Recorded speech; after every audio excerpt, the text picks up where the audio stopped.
भारत के सबसे बड़े मॉनिटरिंग स्कॉलरशिप अल्पसंख्यक छात्रवृत्ति घोटाले का भंडाफोड़ हुआ है। देश में अल्पसंख्यक छात्रवृत्ति के लगभग 53% लाभार्थी छात्र फर्जी पाए गए हैं। अल्पसंख्यक मामलों के मंत्रालय द्वारा की गई एक आंतरिक जांच में 830 संस्थानों में गहरे भ्रष्टाचार का पता लगाया गया है। इसके जरिए 5 वर्षों में 144.83 करोड़ रुपए का घोटाला बताया गया है। केंद्रीय मंत्री स्मृति ईरानी ने मामले को आगे की जांच के लिए केंद्रीय जांच ब्यूरो यानी सीबीआई के पास भेज दिया है।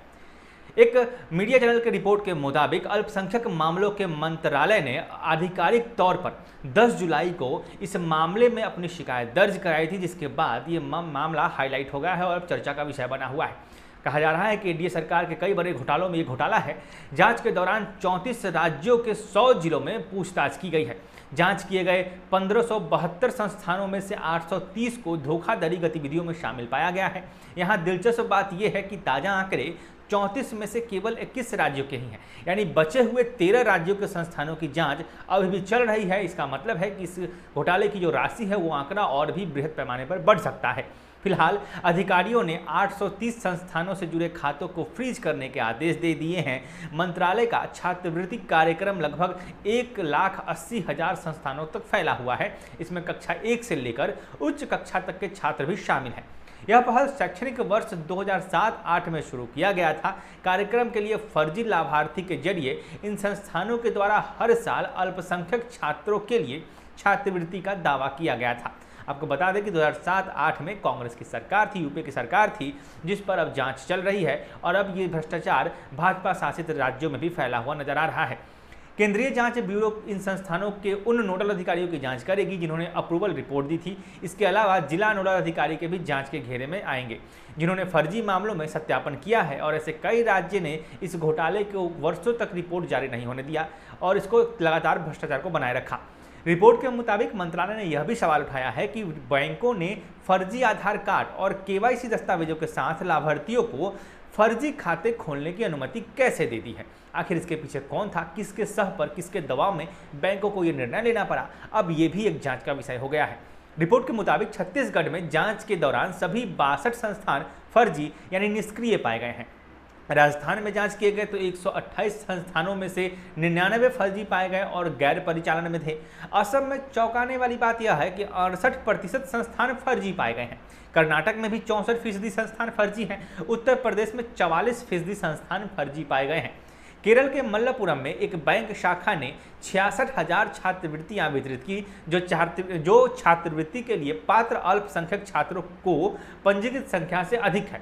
जो अल्पसंख्यक छात्र जितने होने चाहिए से उस संख्या से भी अधिक छात्रों को छात्रवृत्तियां दे दी गई। जम्मू कश्मीर के अनंतनाग में 5,000 पंजीकृत छात्रों को वाले कॉलेज में 7,000 छात्रवृत्ति का दावा किया गया है, यानी उसमें बच्चे 5,000 है, छात्रवृत्ति 7,000 लोगों को दी गई। एक अभिभावक का एक मोबाइल नंबर 22 बच्चों से जुड़ा हुआ है। कथित तौर पर 9वीं कक्षा में ये बच्चे थे। एक अन्य संस्थान में छात्रावास के अनुपस्थिति के बावजूद प्रत्येक छात्र के छात्रावास छात्रवृत्ति का दावा किया गया है। असम के एक बैंक शाखा में कथित तौर पर 66,000 लाभार्थी थे। एक मदरसे में सत्यापन टीम को धमकी तक दी गई जब उन्होंने छात्र विवरण सत्यापित करने का प्रयास किया। पंजाब में अल्पसंख्यक छात्रों को स्कूल में नामांकित नहीं होने के बावजूद भी उन्हें छात्रवृत्ति मिलता रहा है, यानी कि न स्कूल में नाम है, न बच्चे अनुपस्थित है, न बच्चे उस स्कूल में उपस्थित है, न स्कूल में नाम है, न एडमिशन है, न रजिस्ट्रेशन है, लेकिन फिर भी लगातार उनके नाम पर छात्रवृत्तियां उठ रही हैं। बैंक फर्जी आधार कार्ड के आधार पर उसको केवाईसी करके उसको छात्रवृत्ति दिए जा रहे हैं। ये एक बड़ा घोटाला सामने आया है जो अब एनडीए की सरकार में उस पर जांच होगी।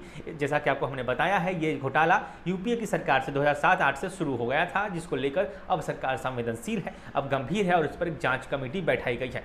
तो ये पूरा मामला है। चुनाव से पहले कई बड़े घोटालों का उजागर होना स्वाभाविक है। इसमें से एक बड़ा घोटाला जो यूपीए सरकार की तरफ इशारा कर रहा है और एनडीए की सरकार में बड़े घोटाले के तौर पर इसका उद्भेदन किया जाएगा।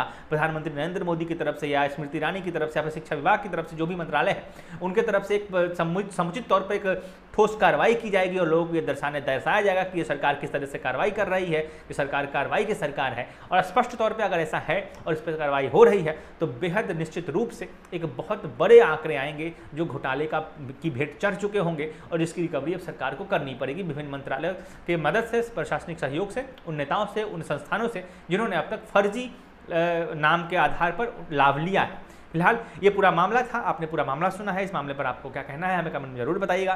फिलहाल अगर ये खबर आप यूट्यूब पे देख रहे हैं तो चैनल को सब्सक्राइब कर दीजिए। अगर आप ये खबर फेसबुक पेज पे देख रहे हैं तो पेज को लाइक और फॉलो कर दीजिए। मैं प्रकाश चंद्रा, आप देख रहे थे प्रकाशवाणी।